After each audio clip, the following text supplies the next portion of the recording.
Roker v narodni noši. Tako so v 70. letih, ko je pričel prepevati pri slavnih Avsenikih, oklicali legendo slovenske glasbe Alfija Nipiča.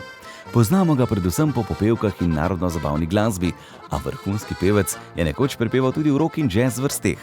Mi pa vsekakor ne moremo mimo ene najlepših, ki jih je kadarkoli zapel. Slovenija, odkot lepote tvoje. Pa seveda mimo tiste o najslavnejšem poljubu. Pesem bo naslednje leto srečala Abrahama. Pesnik, ki jo prepevam že 50 let, in to je silvestrski poljub, katerega vedno prepevam v mesecu decembru. Čeprav po 60 letih pestrih glasbenih uspehov mislimo, da Alfija Nipiča že dodobra poznamo, je našemu Domnu Hrenu zaupal stvari, ki jih o njem še zagotovo niste vedeli. Z legendarnim pevcem smo zajadrali v preteklost. V šolske klopi. Ja, Alfi nam je takole na zabaven način razložil, kako je bilo v šoli, ali je imel rad kakšne predmete ali ne. Predvsem pa nam je na zabaven način povedal, kakšen je bil njegov prvi šolski dan. In lahko vam povem le tole, da Alfi, seveda vsi vemo, glasbo obožuje, jo ima rad, no, mislim, da šolo pa malce manj. Njegov prvi šolski dan je bil vse prej kot običajen. Ko mi je mama rekla, tam v prvem razredu je bilo malo, sem se tudi jaz nasmejal zdaj, mislim ne zdaj, ko mi je to prvič povedala, da smo prišla tja in ko so vse tam razporejali, ne, kot v prvem razredu osnovne šole, pa nas vodili tja in sortirali, ne, sem jaz en čas to gledal, pa sem rekel, mama, gremo domov, to ni za nas. V najbolj razgibanem obdobju svojega življenja je tudi do 200 dni na leto preživel na odrih po vsem svetu.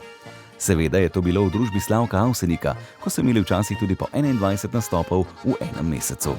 Skozi vsa obdobja se je skušal naučiti kaj novega v življenju. Danes, ko je izkusil že marsikaj, nedavno tudi hudo bolezensko stanje, pravi, da je zdravje tisto, ki je najbolj pomembno. Zdaj že lahko rečem, ker sem parkrat to okusil, da je najbolj pomembno samo zdravje in tu bi morali se nekoliko bolj paziti včasih, ko se razdajamo, pa ne bo to službeno ali pa tudi drugače. Bolj bi mogli paziti na svoje zdravje, kajti ko to enkrat mine, potem odide tudi vse s tem. Napisal je okoli 370 pesmi, tako melodije kot besedila. Čeprav smo zgoraj omenili dve njegovi zelo prepoznavni, vsaj kar se prepevanja tiče, pa sam pravi, da ga je najbolj zaznamovala skladba Štajerc, ki jo je predstavil na popevki Vesele jeseni. Kot glasbenik je moral sprejeti drugačen način življenja in vsa odrekanja, tudi odrekanje spancu. Jutro je lahko včasih tisto, ko rečeš, prehitro si prišlo za muzikante. In takrat potem si navadno naredim še malo noči, če si kaj zatemnim, in kot ponavadi rečem po štajersko, da potegnem, kajti vem, da sem prišel bolj zgodaj zjutraj domov z kakšnega igranja in mi tisto jutro mogoče malo prehitro prihaja. Časov z Avseniki se spominja z navdušenjem. Najbolj mu je ostal v spominu prvi nastop v Kanadi, ko so zapeli pesem Slovenija, odkot lepote tvoje. Pa je 2500 ljudi vstalo. Takrat so meni mravljinci šli po celem telesu, zato ker vstali so iz spoštovanja do svoje domovine, v kateri že dolgo nekateri niso bili, ali pa tisti, ki zelo radi grejo.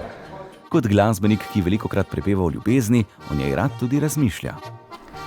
Ljubezen lahko rečemo in jo razlagamo ali pa čutimo v več segmentih.